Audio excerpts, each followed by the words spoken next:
deal.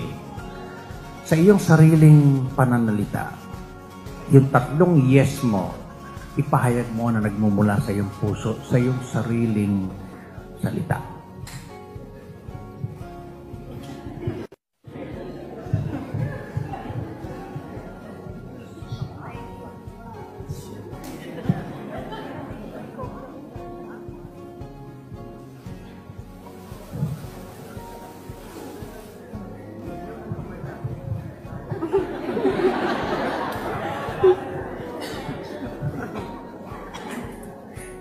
Babe, I was a lost girl when I first met you in 2011. Dumating ka sa parte ng buhay ko, na-confuse ako sa maraming bagay.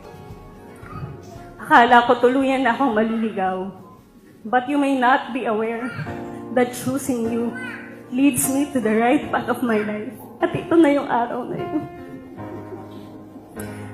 I will be forever be thankful to God that in my journey searching for true love, suddenly, you came along.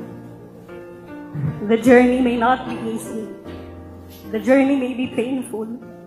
But today, it is all worth it. Every time na tinatanong tayo ng mga tao kung paano mo ko niligawan, ang lagi mo lang sinasagot kasi nagpapakyut ako sa'yo sa branch. Pero sige na nga, aminin ko. Totoong nagpapakita ko sa'yo. Kasi ang kala ko, sa'yo yung passbook na dala-dala mo.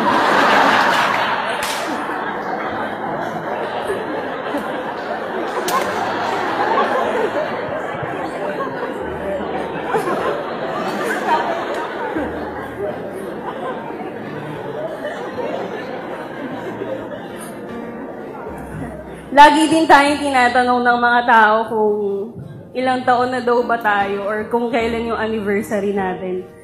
Pero wala naman tayong maisagot kasi hindi naman talaga tayo nagsa-celebrate ng ganun.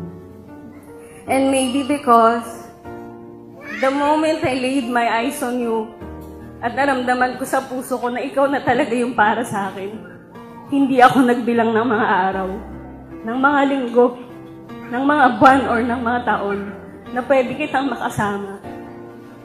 But instead, I start counting to forever. Thank you for loving my imperfections. Salamat sa pagmamahal, lalo na sa mga pagkakataon na parang ang hirap-hirap kong mahalin kasi napaka-spoiled ko, napaka-bratinela ko, at higit sa lahat, selosa.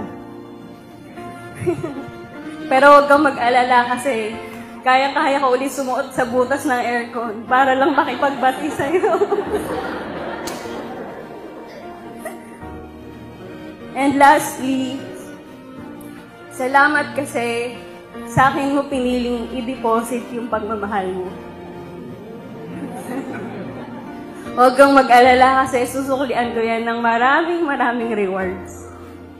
Pero pag dumating yung pagkakataon na gusto mo nang withdrawin yung pagmamahal mo sa akin, o-offeran kita ng mas malaking interest para magbago yung isip mo.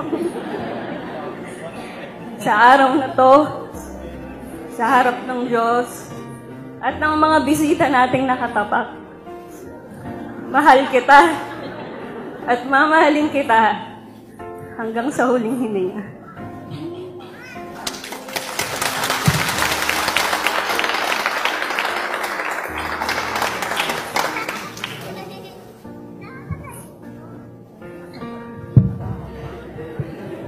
Ganun pala istorya na.